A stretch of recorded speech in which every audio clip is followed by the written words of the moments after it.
With the rise of online shopping, it feels like we're constantly receiving packages at our doorsteps. Sometimes we buy so many things that when the boxes start piling up, we forget what we ordered. That moment of opening a mystery package can feel a bit like uncovering a secret. But have you ever stopped to consider that opening a random parcel could be dangerous, like explosion-level dangerous? That might sound far-fetched now, but after hearing this story, you might just think twice. On May 25, 1978, Professor Buckley Christ, from a university in Chicago, he taught materials engineering, was handed a very strange package. What made it odd was that the return address was from the University of Illinois, also in Chicago. Even stranger, the sender's name was listed as Professor Buckley himself. Now, some might not find that too unusual. People do accidentally send things to themselves, but Buckley was certain he had never sent that package, and he wasn't even the intended recipient. In fact, the package had originally been found in a parking lot at the University of Illinois. Because the recipient information wasn't accurate, the university contacted the delivery company, who returned the item to Buckley. Faced with a package that seemingly dropped from the sky, Buckley was curious, but cautious. After thinking it over, he handed the parcel to the campus police officer, Terry Marker. Despite Buckley's explanation, Officer Marker assumed it was just a prank. He didn't take any extra precautions and opened the package himself. What happened next? A loud bang. The package exploded right there in front of him. Fortunately, the blast wasn't powerful enough to be fatal. Officer Marker was rushed to the hospital and survived. Still, the incident left investigators stumped. Because the package had been destroyed in the explosion, no fingerprints, DNA, or clear evidence could be found to complicate matters. The listed recipient name was fake, and the sender appeared to be the victim himself. With no leads and limited impact, the police quickly shelved the case, understandably so. Given the high crime rate in Chicago and the overwhelming number of investigations already in progress, no one expected what happened next. Almost a year later at Northwestern University, a similar incident occurred. This time, the victim was a graduate student named John Harris. While helping his professor tidy up the office, John accidentally dropped a box of cigars. As soon as the box hit the floor, it exploded. Again. Fortunately, he was taken to the hospital in time and survived. Afterward, the professor told police that the cigar box had arrived in the mail, but he hadn't gotten around to opening it. Now, logically, two similar explosions on university campuses within a single year should have raised alarms. But in reality, the investigation barely moved forward. There were no fingerprints, no real damage, and no obvious suspects. Both bombs were barely more powerful than fireworks. Authorities chalked it up to a possible prank. Just students being reckless, but as we'll soon see, that assumption couldn't have been more wrong. Investigators initially believed the incidents on campus were nothing more than dangerous pranks pulled by reckless students. But what happened next would prove just how wrong that assumption was. In 1979, something far more serious occurred. A commercial Boeing 727 operated by American Airlines was mid-flight from Chicago to Washington, D.C., when passengers suddenly noticed an unusual odor. After checking the cargo hold, the flight crew discovered a suspicious device. Acting swiftly, the captain made an emergency landing. Thankfully, no one was harmed and all passengers were safely evacuated. But what investigators uncovered afterwards sent chills down their spines. The device had been a bomb, and the only reason it hadn't exploded was a malfunction in its triggering mechanism. In other words, disaster had been just one glitch away. Shortly after that, another incident occurred, this time targeting the vice president of United Airlines.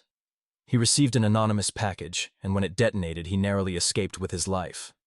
By now, the pattern was too clear to ignore. Panic began to spread throughout California. People started connecting the recent explosions to the earlier ones at Northwestern University. Concerned about a possible serial bomber, Chicago police called in the FBI. The results of the investigation stunned everyone. While the attacks varied in their targets and impact, the explosive compounds used in all four cases were chemically identical. It was now clear this was the work of a single individual, and whoever they were, they weren't someone law enforcement could take lightly. The bombs had been handcrafted using everyday materials: sawdust bark, wood shavings, even cereal grains.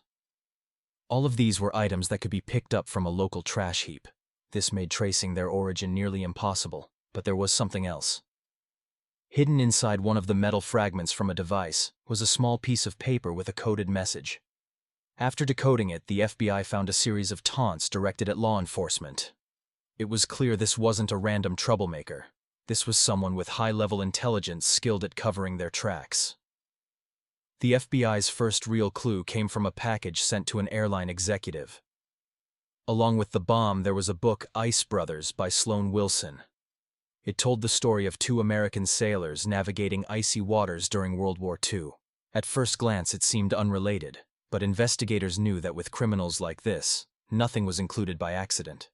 There had to be a reason for including that book. Could it point to the suspect's ideology? The FBI's behavioral scientists, led by criminal profiler John Douglas, began looking at patterns across all 4 known attacks. After careful analysis, they came up with a psychological profile of the bomber.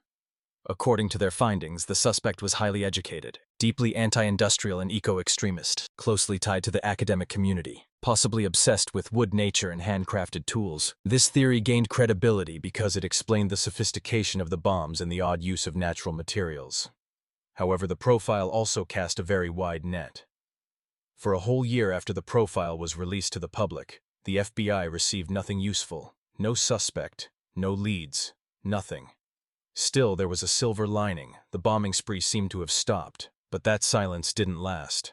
In 1991, more than a decade after the first incidents, a suspicious package showed up in a hallway at the University of Utah. The intended recipient didn't exist, but the listed sender was Roy Benson, a real electrical engineering professor at Brigham Young University. Then chaos resumed. Explosive packages began showing up again, this time in multiple states. One bomb went off at the University of Tennessee, another detonated in the parking lot of a shopping center in Sacramento, California. A third exploded inside a computer store in Salt Lake City, Utah. The results were devastating. 1 person lost their life, and 2 others were severely injured. The attacks had now spread across state lines and were gaining national attention. After several explosive incidents across multiple states, the media received a chilling update from the FBI. The explosives used in 4 recent bombings were chemically identical to those used in the Chicago cases from the previous year.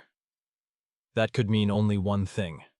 The mysterious bomber, once thought to have disappeared, was back and more dangerous than ever. Early on, investigators believed the attacker might have had personal connections to the victims, especially since many of them lived in the Chicago area. But that theory fell apart as new cases emerged. The victims didn't know each other, lived in different states, and came from different walks of life. So what was the connection? FBI analysts were stunned when they discovered that all of the victims had something in common. Their personal information could easily be found in public sources like library directories or the Yellow Pages. In other words, they were selected at random. The locations were also random. No pattern, no targeting, just chaos, facing mounting pressure. The FBI formed a special task force of 125 people and poured over $1 million into the investigation. They examined hundreds of suspects, but still they came up empty. Even the agency's top profilers began questioning whether they were heading in the right direction. Initially, authorities believed the bomber might have ties to academia, perhaps a disgruntled former student or professor, since most of the early victims were university personnel. But 2 of the latest 4 bombings had targeted everyday civilians. After revisiting the evidence, the FBI revised its suspect profile. They now believed they were looking for someone with antisocial tendencies, possibly a loner, or even a mechanic with a grudge against modern society. The new profile didn't produce many results either, but a few new witness reports began to trickle in, especially after the most recent explosion at a computer store in Salt Lake City, Utah. One resident reported seeing a suspicious man near the store before the blast. The man had been walking around aimlessly and eventually threw a wooden object near the front entrance before quickly disappearing. Moments later, the explosion occurred. Witnesses described him as wearing a hooded sweater and oversized sunglasses with a messy beard that partially covered his face. Though they couldn't say for sure, he seemed to be white, possibly in his 30s or 40s. Using those descriptions, the FBI produced a sketch of the suspect and distributed it nationwide throughout the US, Canada, and even parts of Europe. But despite the massive manhunt, the sketch didn't generate any strong leads, and then the attacker vanished again. Just like that, he disappeared for 6 long years. Then, in June 1993, another bombing shattered the silence. This time the target was Charles Epstein, a professor at the University of California, San Francisco. He was severely injured, so was David Gelernter, a computer science professor at Yale. But they were the lucky ones. In 1994, Thomas Mosser, an executive at a major public relations firm, wasn't so fortunate. He received a package at his home. It exploded, killing him instantly. A year later, in 1995, another victim, Gilbert Murray, the president of a forestry association in California, met the same tragic fate. Clearly, the bomber had improved his designs. The explosions were stronger, deadlier, and still no fingerprints, no DNA, no usable evidence. The FBI was running out of options. Then the bomber made an unexpected move. In 1995, both the New York Times and the Washington Post received a letter from an anonymous writer.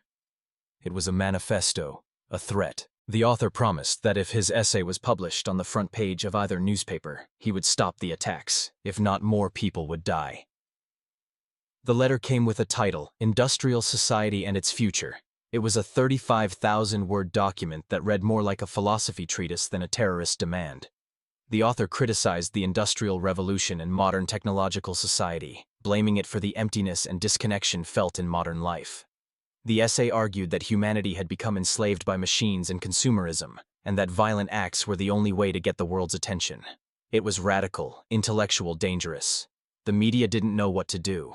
The FBI was torn. Even the U.S. Attorney General at the time, Janet Reno, got involved. No one wanted to give in to a terrorist's demands, but no one wanted more bloodshed either.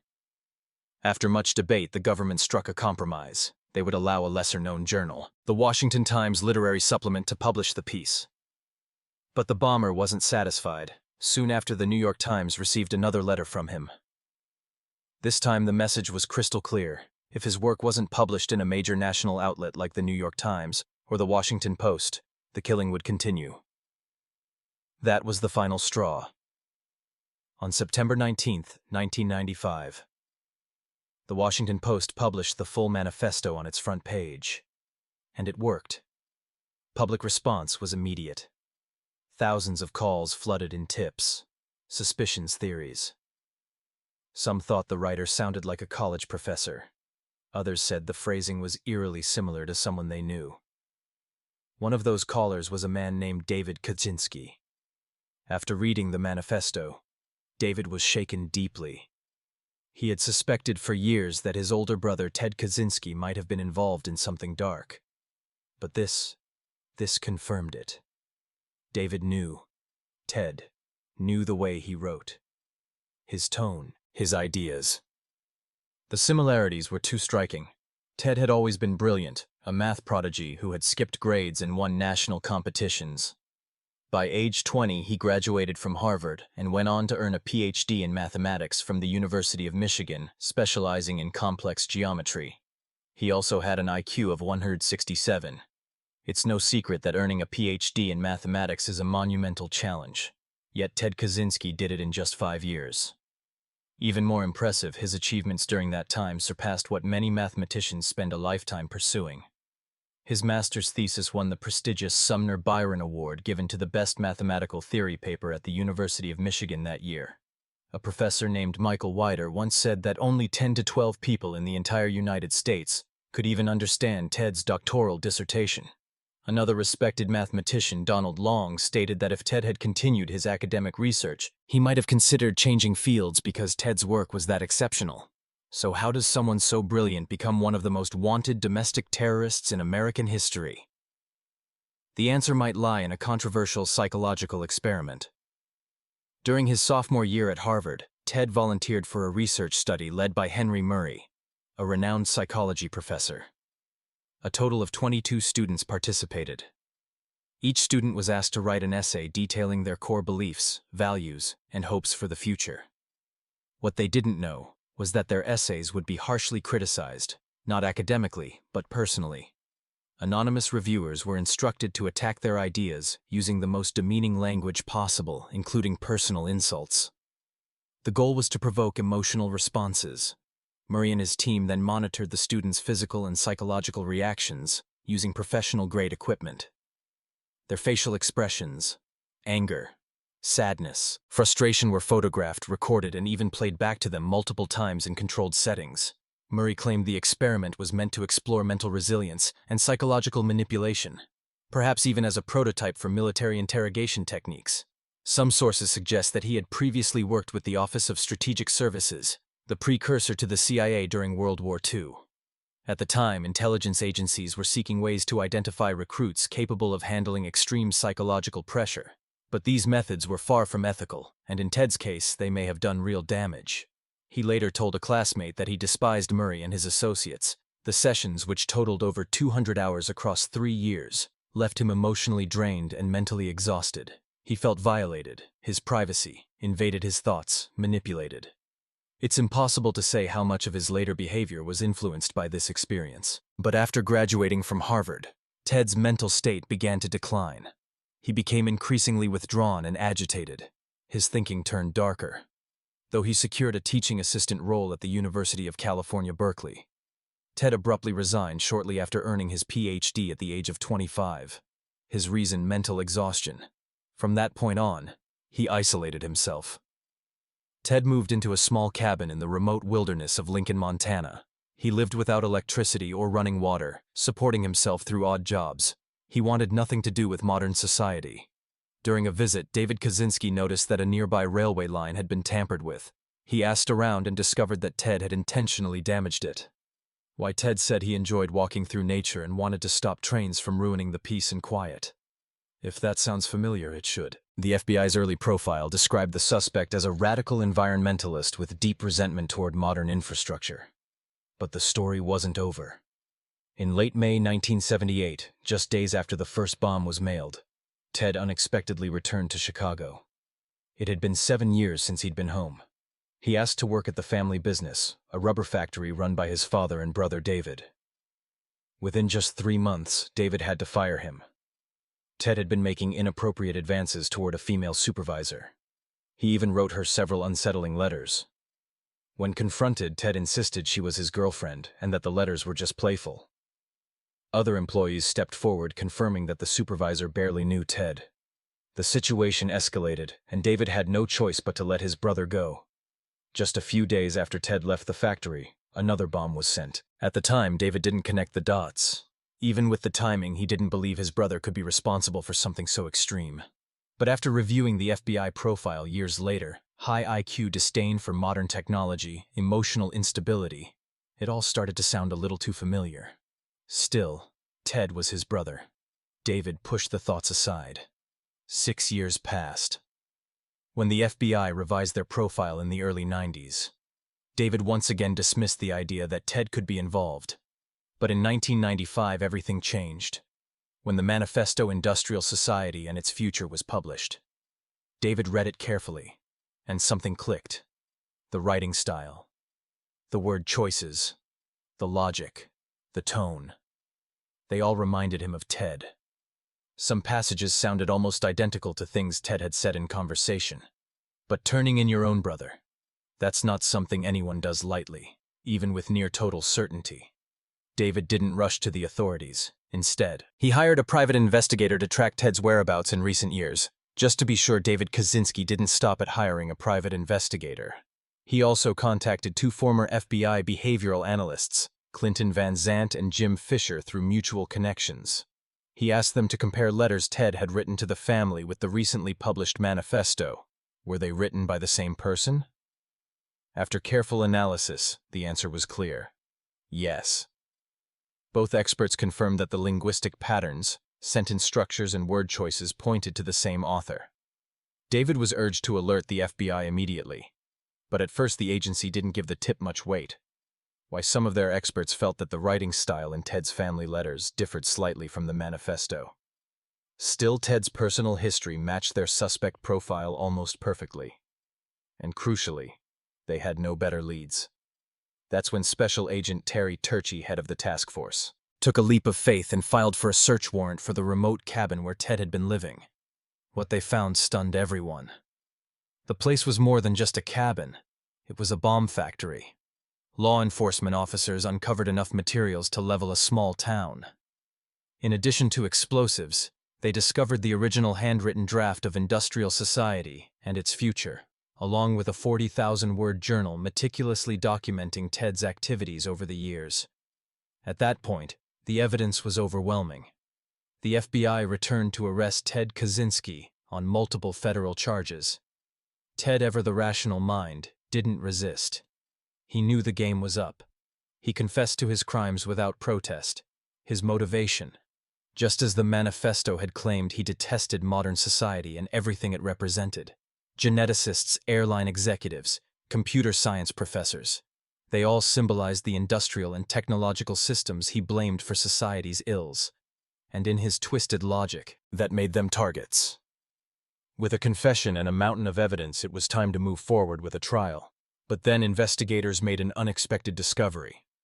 Between 1968 and 1969, 5 people had been killed in Northern California by an unknown killer who sent cryptic letters to law enforcement and newspapers. The public dubbed him Zodiac. Was there a connection between Ted and the Zodiac case? Surprisingly, there were some overlaps. Both were highly intelligent. Both enjoyed writing to the media. And during the time of the Zodiac attacks, Ted had been living in the San Francisco Bay Area. But despite the circumstantial links, no definitive evidence ever surfaced. Ted himself denied any involvement, and the case remains unsolved. In June 1996, Ted Kaczynski stood trial in a federal court in Montana. His defense team explored only one potential path: insanity. Psychiatrists diagnosed Ted with paranoid schizophrenia and personality disorders, but Ted refused to use that as a defense. He insisted his crimes were not the result of mental illness, but a deliberate protest against industrial society. He didn't want to be remembered as a madman. He wanted to be seen as someone who had made a calculated choice. In the end, the court sentenced him to 8 life terms without the possibility of parole. But even that wasn't the end of the story. Just days after his sentencing, Ted tried to walk back his confession, claiming he'd been coerced by the judge. Thankfully, the court rejected this appeal outright. Ted was sent to a high-security federal prison in Fremont County, Colorado. It was one of the most tightly controlled facilities in the country. In 2021, at the age of 79, Ted was transferred to the Federal Medical Center in Butner, North Carolina, due to advanced stage cancer. 2 years later, on June 10, 2023, during a routine check, prison staff found Ted unresponsive. According to other inmates, he may have quietly ended his own life. Looking back, the story of Ted Kaczynski is both chilling and tragic. It serves as a stark reminder that the line between genius and destruction can sometimes be frighteningly thin. And that brings us to the end of today's case. What do you think about this story? Leave your thoughts in the comments below. And before you go, don't forget to like, subscribe, and ring the bell to stay updated on more true crime stories here on the channel.